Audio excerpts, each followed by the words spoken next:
ठीक है, स्टार्ट करते हैं। देखो क्वेश्चन का पैटर्न यहाँ पे समझ लो। In each problem out of the 5 figure 1 2 3 4 5 4 are similar in the certain manner, however one figure is not like the other 4, choose the figure which is different from the rest। अब यहाँ पे 5 को वो बोल रहा है, लेकिन एक्चुअली यहाँ पे 4 मैंने रखा हुआ है, तो फिगर जो है आपके 4 ही है, 5 नहीं है। इस चारों में से एक ऐसा है जो डिफरेंट है बाकी 3 से, तो उसे हमें चूज करना है। तो क्लासीफाई करने का मतलब यहाँ पे है जो डिफरेंट है उसको आपको रेक्टिफाई करके वहां से निकालना कि कौन सा चीज है जो कि अलग है, बाकी तीनों से फैमिलियर नहीं है। राइट, तो चलो पहला क्वेश्चन यहाँ पे करते हैं। Choose the figure which is different from the rest. हमारे पास 4 फिगर है यहाँ पे, और चारों इमेजेस में से एक ऐसा है जो कि बाकी तीनों से अलग है, तो उसे हमें फाइंड आउट करके वो निकालना है, और वही हमारा आंसर होने वाला है। तो इसमें जो है आपको फाइंड आउट करना है बस जो डिफरेंट दिख रहा है, जो फैमिलियर नहीं है वो। तो यहाँ पे 4 ऑप्शन है, 1 2 3 4। ट्राई करो जल्दी से, क्या दिख रहा है इस 4 ऑप्शन में से, चारों इमेज में से कौन सा है जो बिल्कुल अलग दिख रहा है बाकी तीनों से।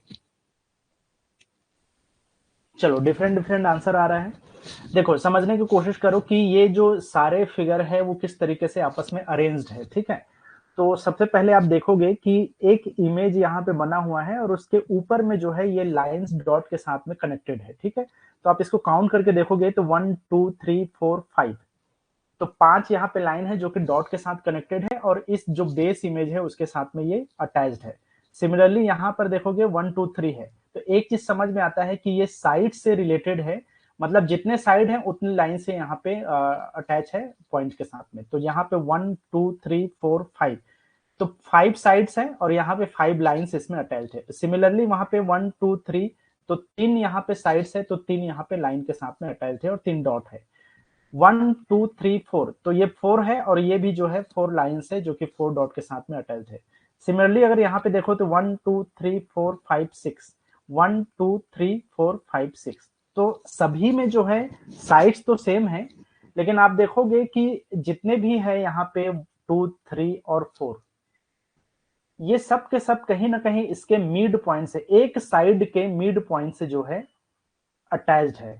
अब यहाँ पे आप देखोगे तो एक साइड है और ये भी एक साइड है, तो दो साइड का ज्वाइंट है वहां पे जुड़ा हुआ है बाकी इसके लाइन से। बाकी सभी में जितने भी एक साइड के किसी बीच पॉइंट से, मिड पॉइंट से जो है ये अटैच्ड है, लेकिन ये 1 वाला फिगर ऐसा है जिसमें दो साइड के बीच का जो मिड पॉइंट है, या बोलना चाहिए कि ज्वाइंट है, वहां पर जो है वो अटैच्ड है। इसीलिए हमारा 1 जो है बाकी फिगर से फैमिलियर नहीं है, ये डिफरेंट है इन फिगर से। तो आंसर क्या होगा यहाँ पे, ऑप्शन ए जो है इसका करेक्ट आंसर है। आंसर हो जाएगा 1। समझ में आ गया। क्लासिफिकेशन में आपको ऐसे ही रिलेशन जनरेट करना पड़ता है बेसिकली, कि बाकी 3 फिगर को फैमिलियर कैसे है, किस बेस पे है, वो आपको फाइंड आउट करना है। बाकी एक ऐसा होता है जो बाकी डिफरेंट होता है बाकी तीनों से। अच्छा फिर से बताना है, देखो आप यहाँ पे देखोगे तो सारे फिगर में जो भी बेस फिगर है वो सबके साइड सेम है, मतलब कि नंबर ऑफ साइड सेम है। 1 2 3 4 5, 5 है यहाँ पे साइड्स, और यहाँ पे 5 लाइन भी है, 1 2 3 4 5। सिमिलरली वहां पे 1 2 3 3 साइड्स है और 3 लाइन है। सिमिलरली यहाँ पे जो 3 और 4 में भी आप देखोगे तो यहाँ पे 1 2 3 और 4 साइड्स है, और यहाँ पे 4 लाइन्स है।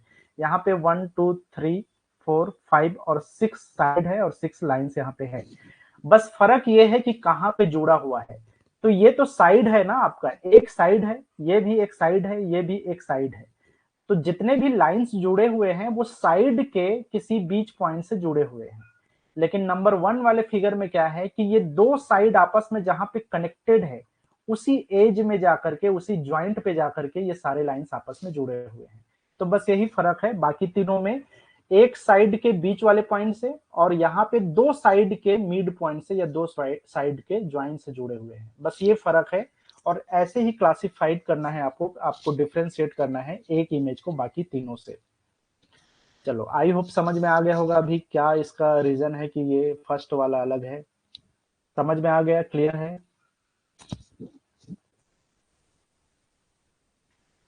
ठीक है, नेक्स्ट क्वेश्चन देखते हैं।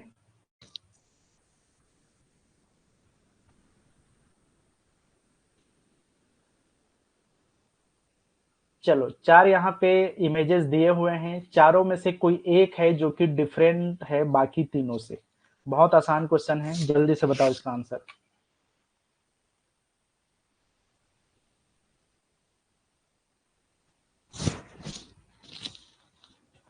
चलो सबको पता चल गया।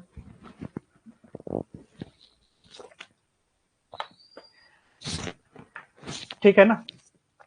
चलो आंसर क्या है इसका, ऑप्शन सी।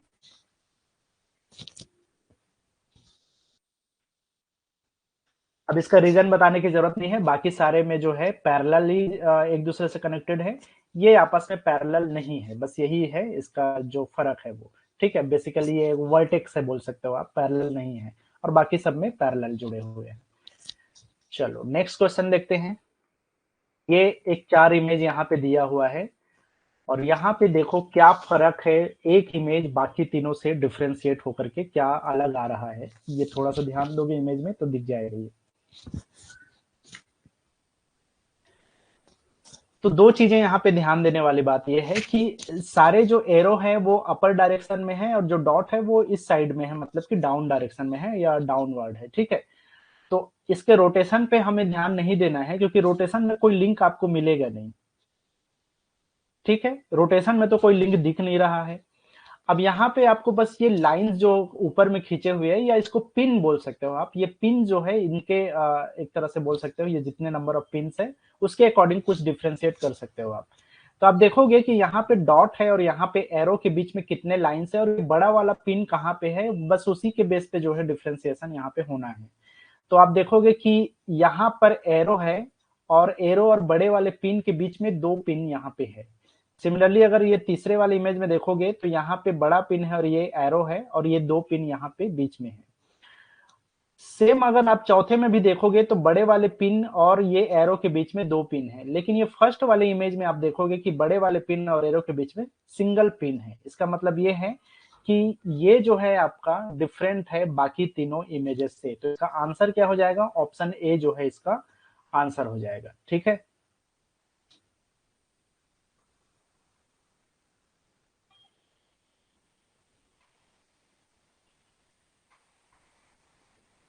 समझ में आ गया।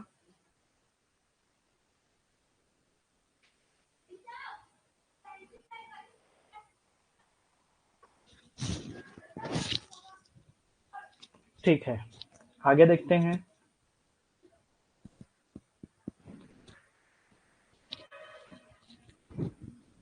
चलो नेक्स्ट क्वेश्चन है, यहाँ पे 4 इमेजेस दिया हुआ है, इसमें से एक हमारा डिफरेंट है, तो उसको हमें फाइंड आउट करना है।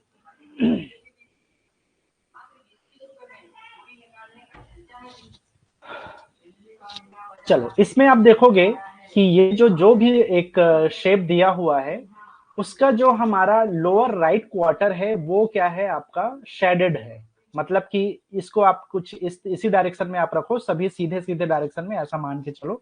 तो आप देखोगे कि ये first, second image, third image और फोर्थ इमेज, इन सभी में क्या है आपका जो लोअर राइट क्वार्टर है, ये पोर्शन जो है शेडेड है। ठीक है, 2, 3 एंड 4 में लोअर राइट क्वार्टर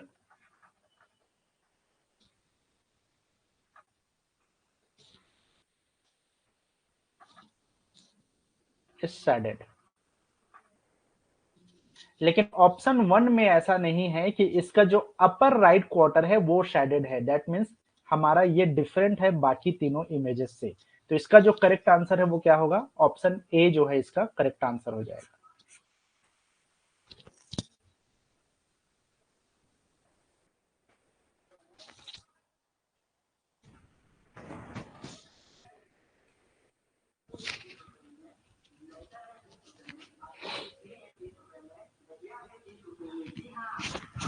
ठीक है, अब इसमें आप देखोगे तो आपको लगेगा कि ये थोड़ा सा इलेप्टिकल वो है, ये भी वैसा है, और इसमें कोई रोटेशन है, कोई भी ऐसा रिलेशनशिप आपको दिखाई नहीं देगा बाकी तीनों में या किसी भी तीन के बीच में, और एक को आपको डिफ्रेंशिएट करना है। तो यहाँ पे शेप का कोई लेना देना नहीं है, क्योंकि ये दो शेप बिल्कुल अलग है, मतलब ये सिमिलर शेप है, वर्टिकल और हॉरिजेंटल में ये बिल्कुल अलग शेप है, ये बिल्कुल अलग शेप है।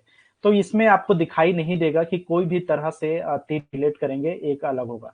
बस इसमें तरीका बस यही है कि अगर शेप्स जो है अलग अलग है और किसी भी तरह का और कोई तरीका नहीं है इसके शेप को अलग अलग करने का, तब आपके पास तरीका यह है कि जो शेडेड और अनशेडेड पोर्शन है उसका क्या पोजीशन है उसको आपको देखना है।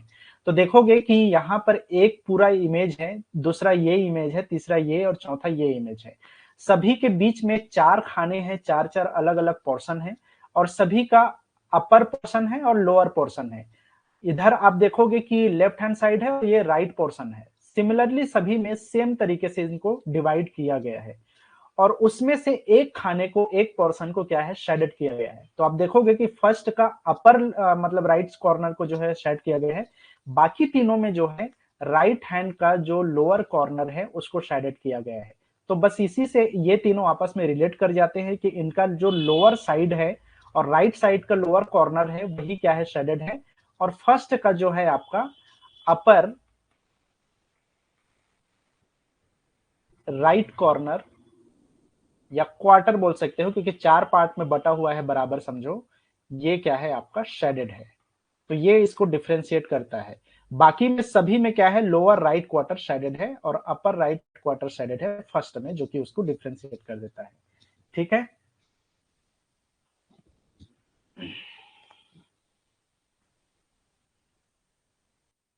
चलो इसको जल्दी से बताओ, बहुत आसान क्वेश्चन है ये। चार इमेजेस दिख रहे होंगे आपको, चारों में से तीन बिल्कुल सिमिलर है, एक अलग है। चलो ठीक है, इसका आंसर है आपका ऑप्शन बी जो कि 2 है। अब देखो इसमें है क्या, एक्चुअली ये कोई सीरीज नहीं है, ध्यान रखना है ना। हमको क्लासिफाई करने का मतलब ये है कि एक को हटाना है, हमें कोई सीरीज नहीं निकालना है कि पहले ये ऊपर गया, फिर इस साइड में गया, फिर इस साइड में गया, फिर इस साइड में गया। ऐसा नहीं है, आपको ये दिखेगा जरूर, ये अपर डायरेक्शन में है, ये ईस्टर्न डायरेक्शन में है, ठीक है, या राइट हैंड साइड में है, फिर ये डाउनवर्ड गया और ये फिर जो है आपका वेस्टर्न में गया या लेफ्ट हैंड साइड में गया। तो ये इसका एरो का डायरेक्शन भले ही चेंज हो रहा है, लेकिन ये कोई सीरीज नहीं है, तो हमें सीरीज नहीं चलाना है। बेसिकली हमें देखना है कि तीनों चारों में से कौन सा बिल्कुल अलग है। तो आप देखोगे कि सभी में जो एरो है उसमें एक तरह से बोलना चाहिए कि जो एरो हेड्स हैं वो कितने हैं, नंबर ऑफ एरो हेड्स कितने हैं। तो यहाँ पे देखोगे कि सभी में जो है 5 नंबर ऑफ एरो हेड्स हैं और इसमें जो है इसमें सिर्फ ओनली 4 एरो हेड्स। तो बस यही इसको डिफ्रेंशिएट कर देता है बाकी में। बाकी 1, 3 और 4 में क्या है, 5 जो है एरो हेड्स हैं।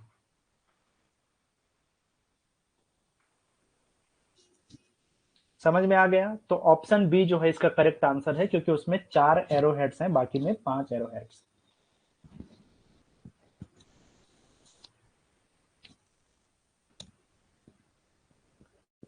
नेक्स्ट क्वेश्चन है, यहां पर 4 इमेजेस दिया हुआ है, आपको डिफरेंशिएट करना है कि इसमें से कौन सा है जो अलग है बाकी तीनों से।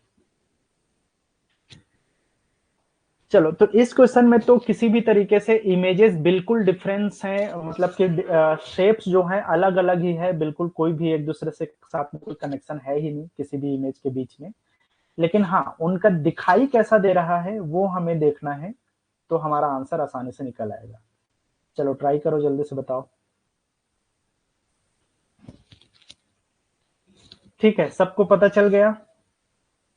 आंसर इसका बिल्कुल करेक्ट है, ए ही इसका आंसर है। ठीक है, अब इसका रीजन सिंपल सा है कि इसमें बाकी जो तीनों इमेजेस हैं वो आपस में एक्चुअली देखा जाए तो इसका जो लोअर एलिमेंट है वो वर्टिकली इन्वर्टेड इमेज है अपर एलिमेंट का। ठीक है, तो ये अपर है, ये सारे अपर एलिमेंट है, उसी का जो है ये क्या है, ये जो नीचे का जो लोअर एलिमेंट है वो वर्टिकली इन्वर्टेड इमेज है ये बेसिकली। तो इन तीनों में क्या है, lower element is vertically inverted image of upper element। लेकिन अगर आप 1 को देखोगे तो अगर हम इसको जो इन्वर्ट करेंगे, वर्टिकली इन्वर्ट करेंगे, तो ऐसा नहीं दिखाई देगा। ठीक है, तो ये कुछ ऐसा दिखाई नहीं देगा, वो आपस में इमेज जो है उसका एक तरह का ये वाटर इमेज नहीं बना रहा है। तो कुल मिलाकर के वो वाटर इमेज वाला सेक्शन है समझो, जिसमें ये बिल्कुल ही वर्टिकली इन्वर्टेड जो इमेज है वो हमें दिखाई दे रहा है अपर का लोअर में। ठीक है, सभी में सिमिलर है ऊपर और नीचे वाला जो इमेज है, लेकिन फर्स्ट वाला ऐसा नहीं है। तो हमारा 1 जो है इसका करेक्ट आंसर है। आगे बढ़ते हैं।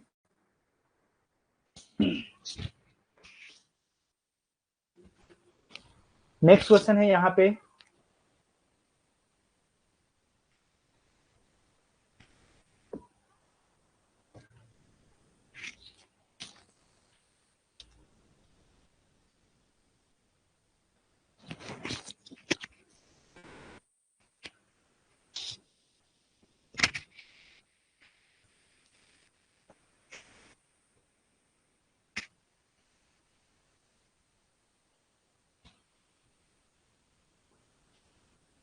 चलो यहाँ पे जो है आंसर इसका निकलेगा आपका, आप देखोगे कि सभी इमेजेस में ये जो डायरेक्शन है और जो शेप्स बने हुए हैं या जो भी इसका साइन बना हुआ है, अब इसका कोई नाम तो है नहीं, लेकिन जो भी साइन है वो सब में सिमिलर है, कहीं पर भी बिल्कुल अलग नहीं है।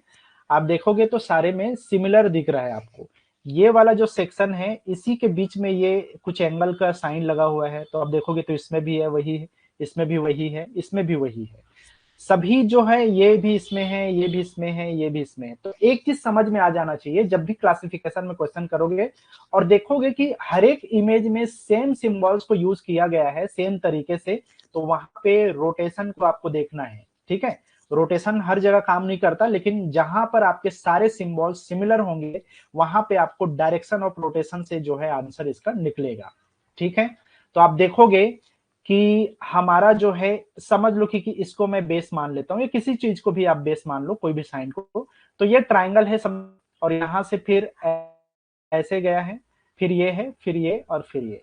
तो सिमिलर मैं यहाँ पे ट्राइंगल को देखता हूं तो देखोगे कि यहाँ पे सेम वही इमेज आया है जो फर्स्ट में आ रहा था, सिंबल आ रहा था। थर्ड पोर्शन में वही सिंबल है जैसे इसमें है, और फोर्थ में वही सिंबल है, फिफ्थ में वो वापस रोटेट कर रहा है।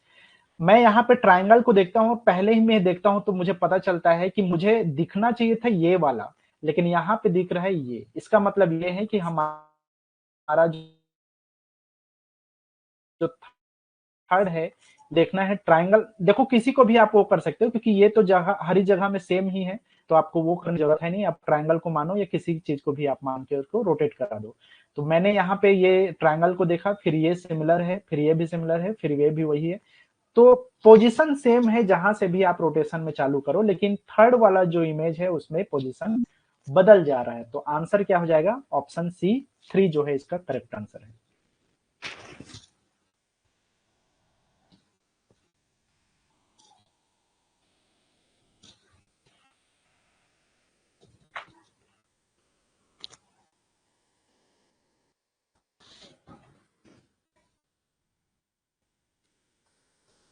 चलो इस पोर्शन का जो है हम एक या दो क्वेश्चन और करते हैं, ये सेकंड लास्ट क्वेश्चन है समझो।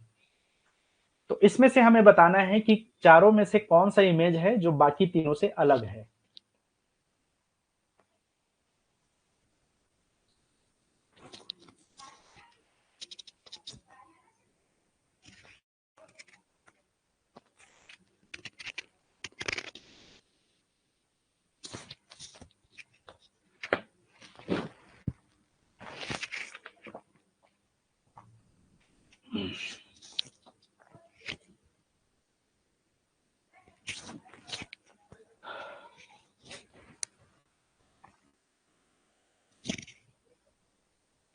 चलो और कोई?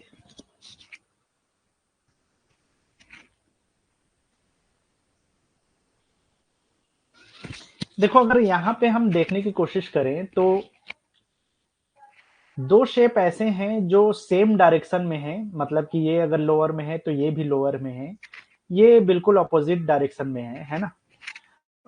अगर हम दूसरे इमेज में देखें तो दूसरे इमेज में ये दोनों बिल्कुल अपोजिट डायरेक्शन में है अगर ऐसे देखें तो, और बाकी ये दोनों सिमिलर डायरेक्शन में है, अपर डायरेक्शन में। तीसरे इमेज में देखें तो हमारा ये दोनों सिमिलर डायरेक्शन में है, ये बिल्कुल अपोजिट डायरेक्शन में है।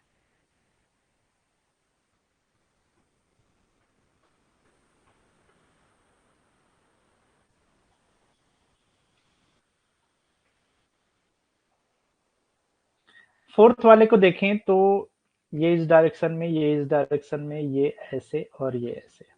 आपको एक चीज समझ में आ जाएगा कि बाकी तीनों इमेजेस में दो ऐसे एलिमेंट हैं जो सेम डायरेक्शन में ही जो है उनका फेस है। ठीक है, हर एक मतलब इमेज में दो ऐसे एलिमेंट है जिनका फेस सेम साइड में है, बाकी दो एलिमेंट ऐसे हैं जो बिल्कुल ऑपोजिट है।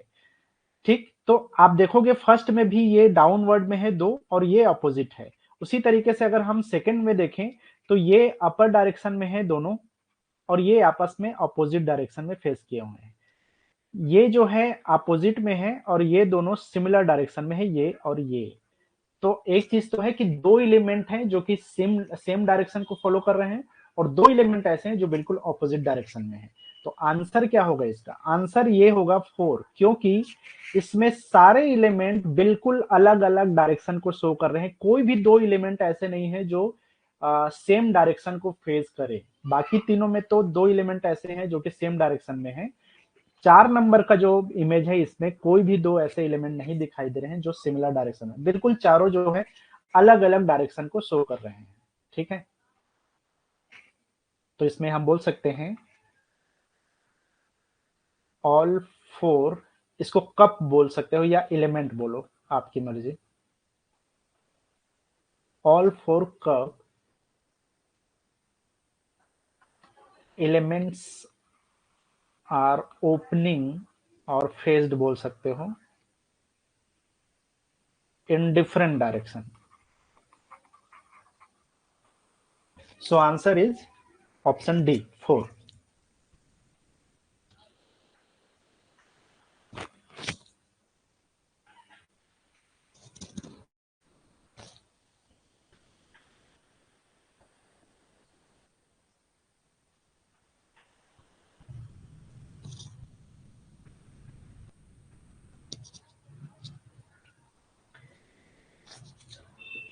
लास्ट क्वेश्चन है इस सेक्शन का, क्लासिफिकेशन का।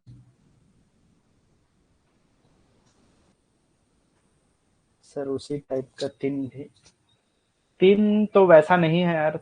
तीन में देखो, दो ऐसे हैं, ये वाला कप और ये वाला कप जो सिमिलर डायरेक्शन में फेस किए हुए हैं। ओपनिंग जो इसका है वो सेम डायरेक्शन में है तीसरे वाले में। और ये जो दो एलिमेंट है इनका ऑपोजिट ऑपोजिट साइड में जो है इनका फेसिंग है। तो बस इसी चीज को समझना है कि इसके ओपनिंग का फेस किस साइड में है। तो सभी इमेज में ओपनिंग का जो फेस है वो दो एलिमेंट का अपोजिट है और दो एलिमेंट का बिल्कुल सिमिलर में है। इसके सारे के सारे ओपनिंग बिल्कुल डिफरेंट डिफरेंट डायरेक्शन में है। कहने का मतलब ये है कि आप देखोगे कि ये अगर वेस्ट की तरफ मुंह किया हुआ है तो ये ईस्ट की तरफ मुंह किया हुआ है। अगर नॉर्थ की तरफ है तो ये साउथ की तरफ है। कोई भी दो ऐसे नहीं है जो सेम डायरेक्शन को देख रहा। चलो लास्ट क्वेश्चन है इसका। ये हमारे पास चार इमेजेस हैं और चारों इमेजेस में से एक इमेज ऐसा है जो डिफरेंट है बाकी तीनों से। चलो तो यहां पर आपको एक चीज देखना है, आ, कितने नंबर ऑफ साइड्स हैं, तब कि जो भी एलिमेंट है जो भी शेप है उसके कितने नंबर ऑफ साइड्स हैं, उसी को आपको काउंट करना है। क्योंकि यहाँ सीधा सीधा देखो, जब भी जियोमेट्रिकल शेप दिया होता है, ये सारे क्या है, जियोमेट्रिकल शेप है। ठीक है, तो रेक्टेंगल है, ट्राइंगल है, सर्कल है, तो इसमें जो है जनरली जियोमेट्रिकल जब शेप आ जाता है तो उसके साइड को सबसे पहले काउंट करना होता है डिफ्रेंशिएट करने के लिए।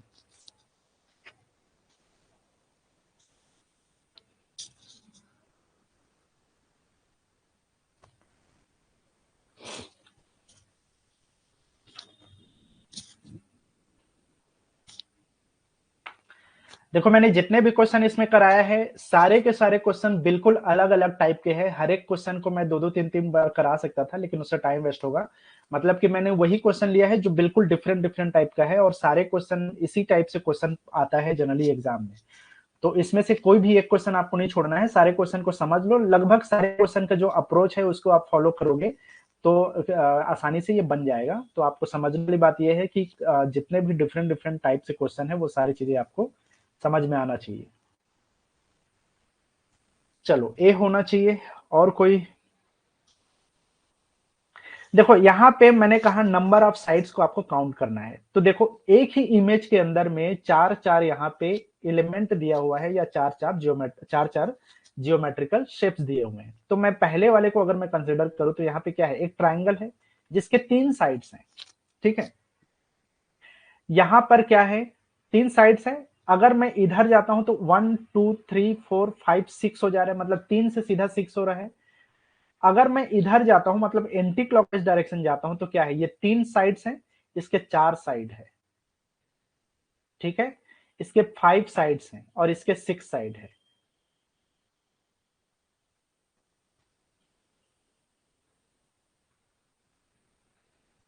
तो एक चीज तो समझ में आ गया, जैसे जैसे हम रोटेट हो रहे हैं नंबर ऑफ साइड्स इंक्रीज हो रहा है।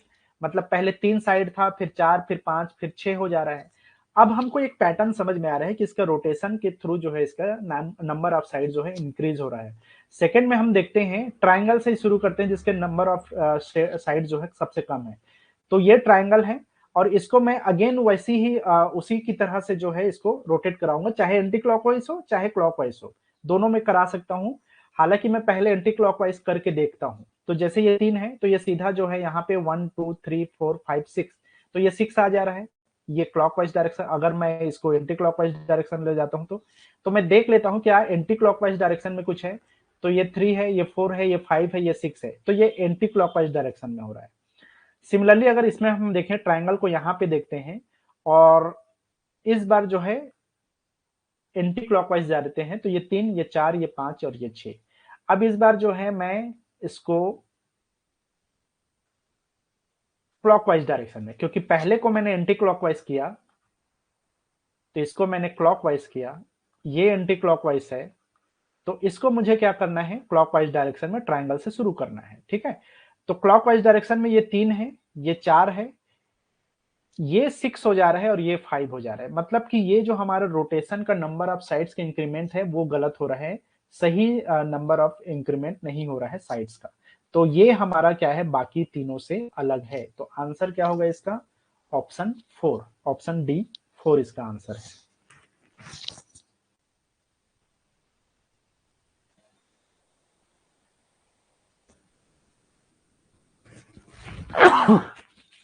सॉरी।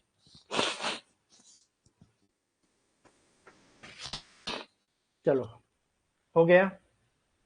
क्लासिफिकेशन में जनरली ऐसा ही क्वेश्चन आता है, और हालांकि इसमें विजुअल मेमोरी बेस्ड क्वेश्चन का सिलेबस में दिया हुआ है, तो क्लासिफिकेशन का ये पोर्शन भी आ सकता है। अच्छा, रिपीट करना है। देखो, जब भी एक ही साथ कई सारे इमेजेस मर्ज करके इमेज बनाएगा और इमेज ऐसा हो जो जियोमेट्रिकल शेप में हो, तो सबसे पहला काम होता है आपका साइड्स को काउंट करना। और साइड्स को काउंट करने के बाद में आपको एंटी क्लॉकवाइज या क्लॉकवाइज डायरेक्शन में रोटेट करके दिखाना है। देखो, मैंने जितने भी क्वेश्चन कराया सबका अप्रोच अलग अलग है, और उसका रीजन वही है कि सारे क्वेश्चन का अप्रोच अलग अलग है। मतलब आपके पास इतने अप्रोच तो मिनिमम होने चाहिए एग्जाम में तैयारी करने के लिए, ठीक है। कोई ना कोई अप्रोच आपका काम कर जाएगा इसमें से।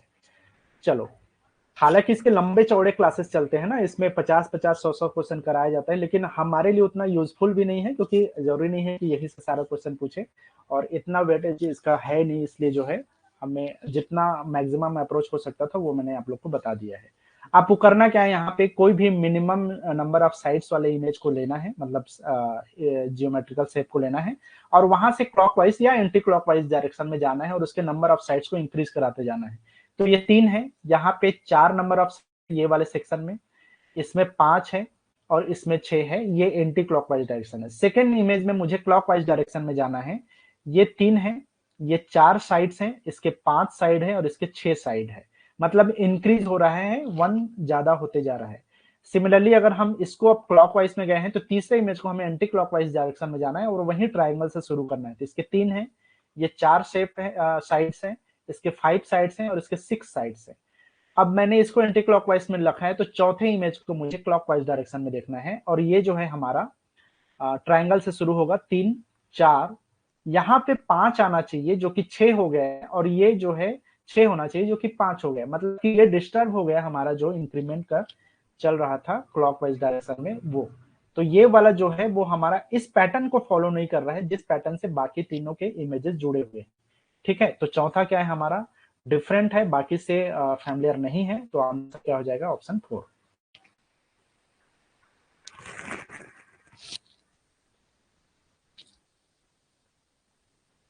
चलो नेक्स्ट टॉपिक है हमारा लेटर इन सिंबल सीरीज।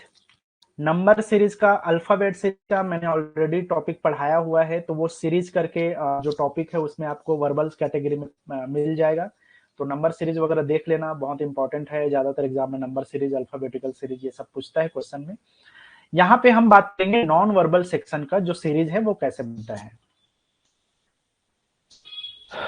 चलो, look carefully at the sequence of the symbols to find the pattern, select correct pattern। तो पैटर्न बोल दिया, इसका मतलब ये है कि एक सीरीज बना हुआ है, जो अपर लेयर व जो अपर पोर्शन है ये इमेज का, वहां पे एक सीरीज बना हुआ है, और नीचे जो 1 2 3 4 करके दिया है उसमें से एक इमेज इस क्वेश्चन मार्क को फिल करेगा। उस क्वेश्चन मार्क के जगह में ये 1 2 3 4 में से कौन सा आएगा वो हमें चूज करना है। ठीक है, तो 4 ऑप्शन है 1 2 3 4 5। आप देखोगे कि ये किस सीरीज से जुड़ा हुआ है। आप क्लासिफिकेशन को आप भूल जाओ, यहाँ पे हमें बात करना है सीरीज कैसे जुड़ा हुआ है। मतलब कि सीरीज बनेगा, इसका मतलब ये है कि यहां से ऐसे सीरीज चलेगा, एक ही पैटर्न फॉलो करते हुए ये सीरीज जो है चलना चाहिए। ठीक है, तो आप देखोगे पहला वाला जो पोर्शन है उसमें आप इसको ई मान लो, ऐसे करके ई मान लो, और इसको एम मान लो, चलो ऐसा मान लो। ठीक है, तो ये ई है, फिर एम है, फिर ई आ गया। जैसे ये सेकंड पोर्शन में जाता है इमेज, हमारे सारे वो जो मिडिल वाला एम था वो सब इस डायरेक्शन में, डाउन और डायरेक्शन में ऐसा रखा हुआ है।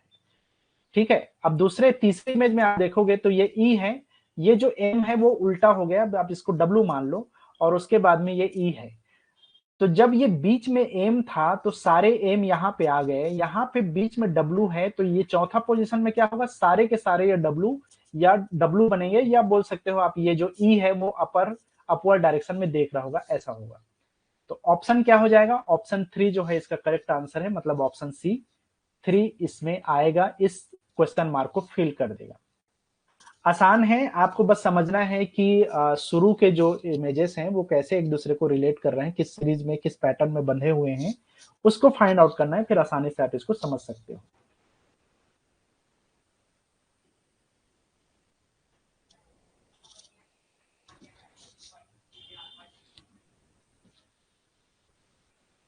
चलो आगे बढ़ते हैं,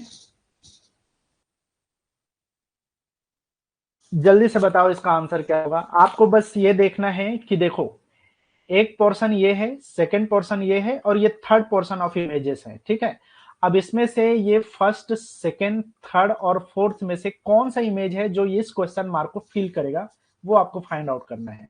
4 ऑप्शन है हमारे पास, 1 2 3 4।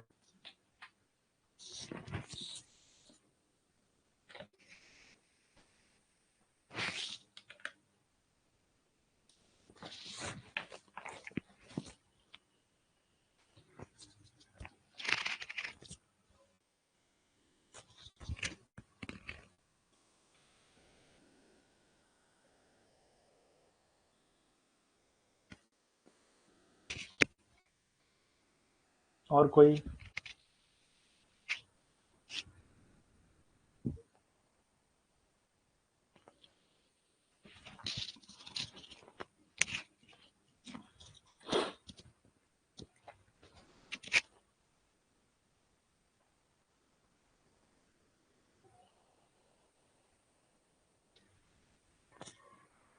चलो समझ में आ गया। देखो इसमें क्या हो रहा है, जो भी पहला पोर्शन है इसमें सारे सर्कल है, दो छोटे सर्कल के बीच में एक बड़ा सर्कल है, और जो हमारा राइट हैंड साइड का है ये क्या है, आपका शेडेड है। अगर हम सेकंड पोर्शन में जाएंगे तो सारे के सारे ट्राइंगल हैं। इसका मतलब ये है कि ये 3 वाला तो हो ही नहीं सकता, क्योंकि यहाँ पे जो है वो सब का सब सेम इमेज होना चाहिए, सेफ जियोमेट्रिकल शेप होना चाहिए। अगर ट्राइंगल है तो ये सारे के सारे ट्राइंगल है, सर्कल तो सारे। अगर यहाँ पे ये रेक्टेंगल है या फिर बोलना चाहिए स्क्वायर है, तो सारे के सारे स्क्वायर होना चाहिए। ठीक है, तो यहाँ पर 3 वाला तो अपने आप हट जाता है यहाँ पे। दूसरा, यहाँ पे देखोगे कि जो छोटे हैं वही सब शेडेड है, तो इसका मतलब यह है कि चौथा भी नहीं हो सकता, पहला भी नहीं हो सकता, क्योंकि इसमें कोई भी आपका शेडेड नहीं है। तो बचता क्या है, आपके पास 2 ही बचा है। तो वैसे भी आपको ये कैंसिल करना भी एक तरीका होता है ऑप्शन चूज करने का। हालांकि ये पैटर्न कैसा है वो आप समझ लो। देखो, सबसे बड़ा जो इमेज है वो शेडेड नहीं है, तो बिल्कुल एक इमेज है जो कि शेडेड नहीं है यहाँ पे। दूसरा जो छोटा इमेज है वो शेडेड है। अगर हम पहले वाले में देखोगे तो सीरीज कैसा चल रहा है, जो इसका लास्ट वाला पोर्शन है वो शेडेड है। अब जैसे इसका फर्स्ट वाला पोर्शन है वो शेडेड है, मतलब शेडेड है तो शेडेड को लिंक कर दिया। ये लास्ट पोर्शन अनशेडेड है तो ये भी अपने आप को लिंक कर लिया। तो यहाँ पे तो बड़ा आ जाएगा और छोटा जो पोर्शन आएगा वो शेडेड होगा। ठीक है, तो इसी तरीके से हमारा जो सेकंड ऑप्शन है वो इसका करेक्ट आंसर है, मतलब कि ऑप्शन बी इसका सही आंसर है।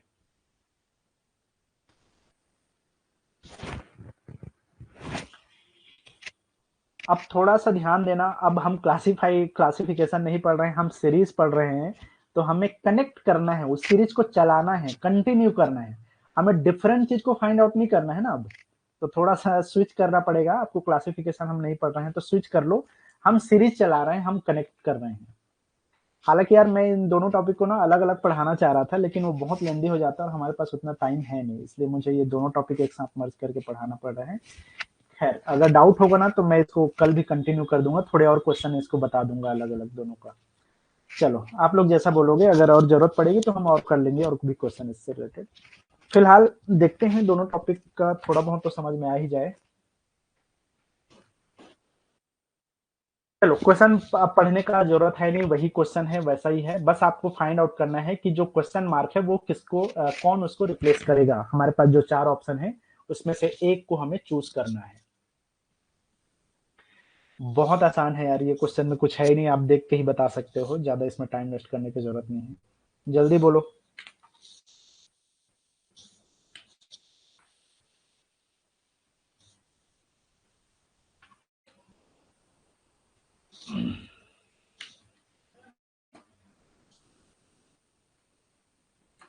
चलो चलो, और कोई।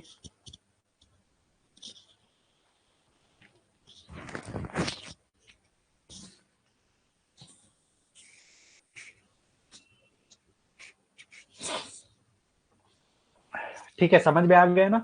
तो आंसर हो जाएगा इसका ऑप्शन ए।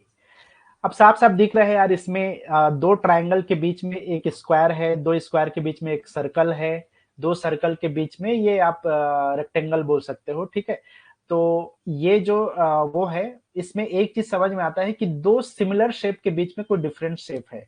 तो यहाँ पे जो है हमारा, अगर ये ऐसा है तो यहाँ पर भी एक जो है रेक्टेंगल होना चाहिए कोई भी। तो ये आपका रेक्टेंगल यहाँ पे है, या पैरेललोग्राम बोल सकते हो आपको। ठीक है, तो यहाँ पे एक सेम इमेज यहां से ऐसा बनना चाहिए, तो ऑप्शन ए जो है इसका करेक्ट आंसर है। ये थोड़ा सा इंटरेस्टिंग क्वेश्चन है, इसको देखो। चलो, इसमें 4 ऑप्शन है हमारे पास।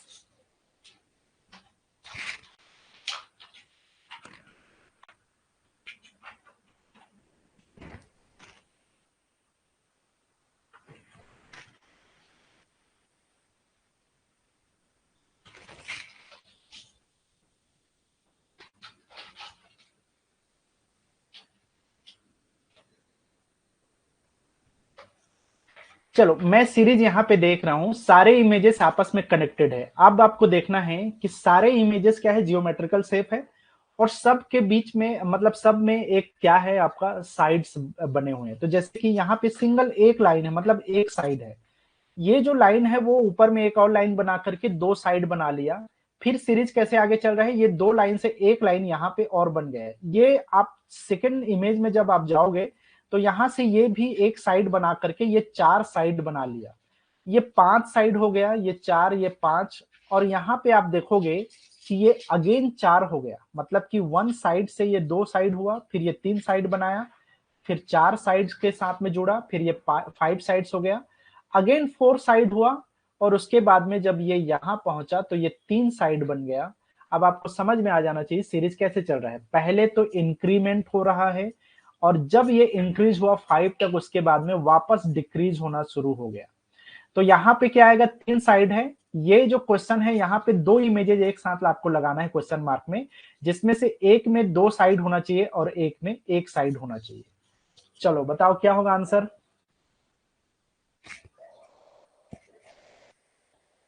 ठीक है, करेक्ट है डी, ऑप्शन डी। 4 जो नंबर है ये इसका करेक्ट आंसर है। मतलब कि यहाँ पे देखो, दो साइड वाला एक हो गया और एक साइड वाला ये, बाकी सब में तो ऐसा कोई नहीं है जिसमें 2 साइड और 1 साइड हो। तो कुल मिलाकर के ऑप्शन 4 जो है इस सीरीज को कंप्लीट करता है।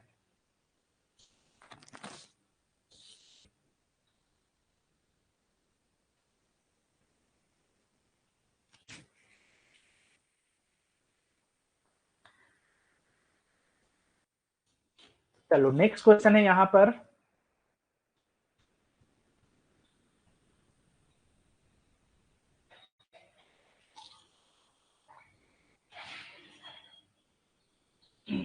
चलो 3-3 का यहाँ पे इमेजेस बना हुआ है। फर्स्ट इमेज में 3 पोर्शन है, सेकंड में 3 पोर्शन है, थर्ड में हमारे पास क्वेश्चन मार्क है जिसमें से 2 पोर्शन मिसिंग है, उसको हमें फाइंड आउट करना है। एक दिया हुआ है यहाँ पे।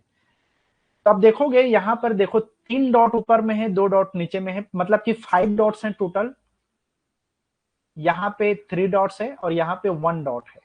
आप सेकेंड इमेज में जैसे जंप करते हैं तो ये क्या हो जा रहा है, 1 3 और 5।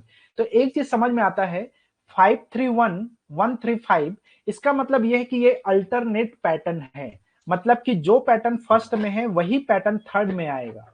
तो इसका मतलब ये है कि यहाँ पे 5 3 1 1 3 5 हुआ, तो अगेन यहाँ पे 5 3 1, इसको बोलते हैं अल्टरनेट पैटर्न।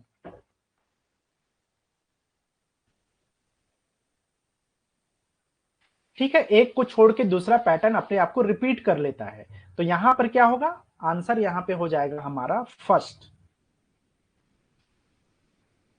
यहाँ पे 5 है और यहाँ पे 3 है, बाकी और कहीं पर भी ऐसा नहीं है कि 5 और 3 का यहाँ पे पेयर बना हो। तो सिर्फ 1 ही है जहां पे 5 और 3 का पेयर बना हो। ठीक है, तो इसको हम बोलते हैं अल्टरनेट पैटर्न, जिसने अपने आप को रिपीट कर लेता है थर्ड पोर्शन में या थर्ड इमेज में।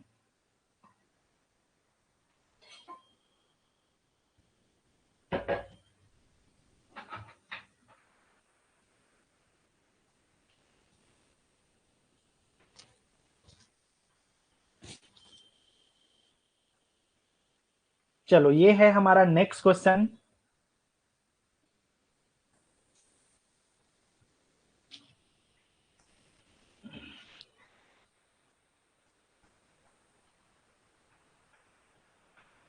देखो यहाँ पर एक्चुअली में 4 यहाँ पे दिया हुआ है। एक पोर्शन ये है इमेज का, दूसरा पोर्शन है, ये तीसरा पोर्शन है और ये चौथा पोर्शन है। तो चौथे में से जो क्वेश्चन मार्क मिसिंग है उसको हमें फाइंड आउट करना है, इन चारों में से वो कौन सा होगा। तो चलो ये थोड़ा सा क्वेश्चन ट्रिकी है। आप देखोगे यहाँ पर तो सीधे सीधे तरीके से कोई भी लिंक दिखाई नहीं देता, लेकिन आपको थोड़ा गौर से देखना पड़ेगा। इसीलिए हम बोलते हैं, सर प्रीवियस का आंसर 3 हो सकता है क्या? एक सेकंड यार, देख लेते हैं। नहीं यार, 3 इसलिए नहीं होगा क्योंकि उसका रीजन है, जैसे अगर 3 आप लोगे आंसर तो क्या हो जाएगा, यहाँ पे 3 डॉट होगा और यहाँ पे 5 डॉट होगा और यहाँ पे 1 डॉट होगा। तो आपका सीरीज वैसे नहीं चल रहा है, आपको डॉट के हिसाब से सीरीज चलाना है। और डॉट के हिसाब से सीरीज कैसा चल रहा है, 5 3 1 का सीक्वेंस होना चाहिए। 5 3 1 1 3 5, मतलब 3 तो हमेशा बीच में ही आना चाहिए। लेकिन अगर हम 3 लेते हैं तो क्या हो जाएगा, हमारा 3 5 1 का सीरीज बन जाता है, मतलब 5 बीच में आ जा रहा है, 3 पहले आ जा रहा है, तो वो पॉसिबल नहीं है। इसलिए जो है ये नहीं हो सकता। ठीक,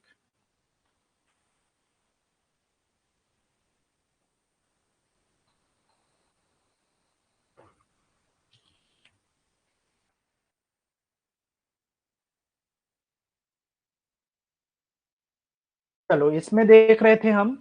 तो आप देखोगे कि यहाँ पे सीधे सीधे कोई पैटर्न नहीं दिख रहा है। तो ये है हमारा विजुअल मेमोरी इसको बोलते हैं। अब देखा जाए तो इसको हम विजुअलाइजेशन करके थोड़ा सा आपको ध्यान से देखना पड़ेगा। तो आप पाओगे कि यहाँ पर जो शेप यूज किया गया है वो सिमिलर शेप्स हैं। मतलब कि यहाँ पर भी रेक्टेंगल, मतलब स्क्वायर है, सर्कल है, एक स्क्वायर और है, मतलब 2 स्क्वायर हो गया, एक सर्कल और एक ट्राइंगल। आप देखोगे कि सेकेंड इमेज में भी एक ट्राइंगल है, एक स्क्वायर, मतलब 2 स्क्वायर है और एक सर्कल है। सिमिलरली तीसरे इमेज में भी क्या है, एक सर्कल है, 2 स्क्वायर दिख रहा है और एक ट्राइंगल दिख रहा है। अब आपको एक चीज समझ में जाना चाहिए कि हमेशा जो है सभी इमेजेस में 2 स्क्वायर होना चाहिए, एक ट्राइंगल और एक जो है आपका रेक्टेंगल होना चाहिए। तो यहां पर आप देखोगे कि पहले से आपके पास क्या है, एक रेक्टेंगल है, एक स्क्वायर है। अब आपके पास मिसिंग क्या है, एक तो होना चाहिए आपके पास सर्कल और एक और होना चाहिए स्क्वायर। तो कोई दिख रहा है क्या इमेजेस में एक सर्कल और एक स्क्वायर वाला? या तो 3 हो सकता है या फिर 4 हो सकता है। बताओ क्या होगा इसमें से? सभी इमेज में 2 स्क्वायर, 1 सर्कल, 1 ट्रायंगल होना चाहिए। तो हमारे पास जो चौथे नंबर का इमेज है, यहाँ पे 1 स्क्वायर हमें चाहिए, 1 सर्कल चाहिए। तो हमारे पास तीसरे ऑप्शन में भी 1 स्क्वायर है, 1 सर्कल है, और चौथे में भी 1 स्क्वायर है, 1 सर्कल है। लेकिन इनमें से होगा कौन सा?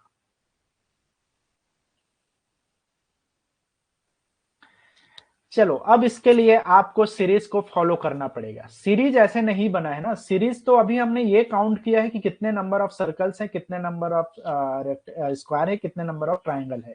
लेकिन सीरीज कैसे बना है? सीरीज आपको देखना है। देखोगे कि आपका ये वाला जो पोर्शन है, ये वाला पोर्शन, मतलब कि ये ट्राइंगल को बाहर ऊपर चढ़ा दिया, और ये जो रेक्टेंगल है वो वही का वही है। समझ में आ गया? अब जो है ये वाला सीरीज कैसे जुड़ा है इसके साथ में?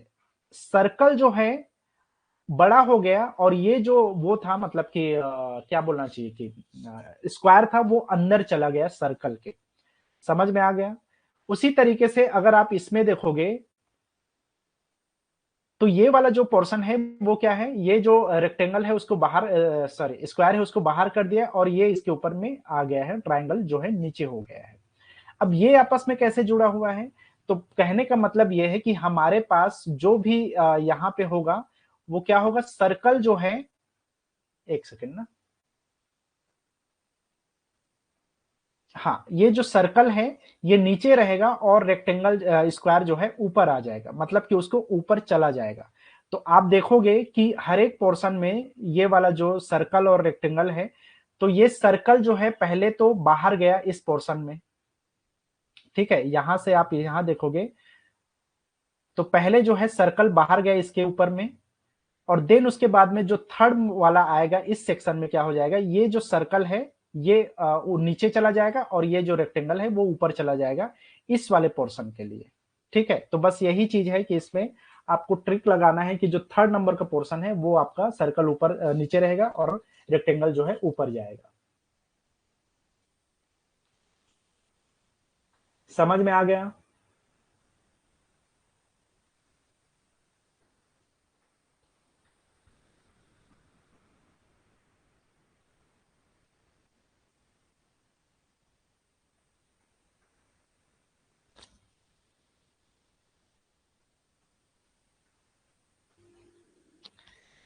अगर नहीं समझ में आ गया तो एक चीज और समझ सकते हैं इसको। दूसरे देखो, पहले में जो है ऊपर में था, आउटर पोर्शन में था स्क्वायर जो है, दोनों इमेजेस में। दूसरे इमेज में जैसे ही गया, तो सारे जो आपका वो है स्क्वायर है वो नीचे आ गया, और दोनों इमेज बाहर निकल गए। ठीक है, अब तीसरे में क्या हुआ है? ये दोनों जो स्क्वायर्स है वो अंदर चले गए। ठीक है, अब अंदर जाने के बाद में ये चौथे पोर्शन में क्या होगा? दोनों स्क्वायर जो है उसके ऊपर चले जाएगा। तो इसी तरीके से सीरीज जुड़ा हुआ है। पहले तो ये ऊपर था, मतलब आउटर लेयर में था, फिर ये दोनों बाहर निकल गए, तीसरे में ये अंदर चला गया, और अब जो चौथे पोर्शन में होगा ये अंदर का बाहर चला जाएगा। तो बस यही सीरीज से जुड़े हैं आपस में। तो ये जो हमारा तीसरा वाला पोर्शन है, तीसरा वाला जो ऑप्शन है, इमेज है, वो हमारा करेक्ट आंसर होगा, ऑप्शन सी। चलो, आई होप समझ में आ गया होगा। तो अभी के लिए इतना ही।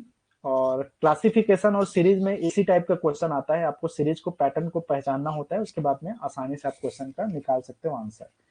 ठीक है, समझ नहीं आया होगा या कोई भी डाउट होगा तो आप मुझे मैसेज कर देना। और क्वेश्चन कराना होगा तो हम लोग नेक्स्ट क्लास में, कल के क्लास में और क्वेश्चन कर सकते हैं। अदरवाइज हम नया टॉपिक शुरू करेंगे। रीजनिंग के कुछ और टॉपिक मुझे कराना है, जैसे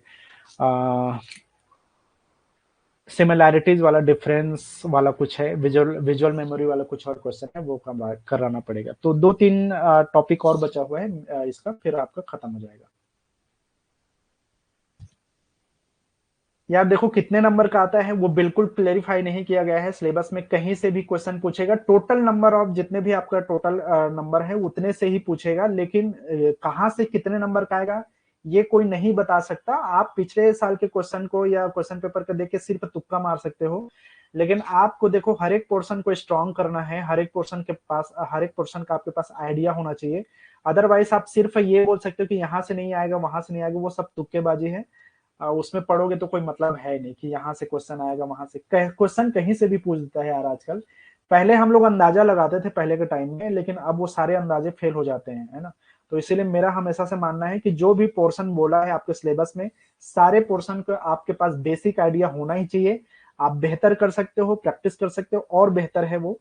लेकिन आप इस चक्कर में कभी मत पड़ो कि यहाँ से 1 नंबर का आएगा, वहां से बिल्कुल नहीं आएगा। ऐसे आप नहीं अंदाजा लगा सकते, उससे कुछ होना नहीं है। मैं आपको बोल जरूर दूंगा कि यहाँ से पढ़ लो, वहां से पढ़ लो, लेकिन वो सिर्फ तुक्का है। वो लग गया तो लग गया वाली बात है, अदरवाइज ऐसा कुछ होता नहीं है। तो चलो, आपको हर पोर्शन को ठीक ठीक पढ़ना है यार, एक बेसिक आइडिया होना चाहिए, ताकि जब भी क्वेश्चन कहीं से भी पूछे आपको बनना चाहिए।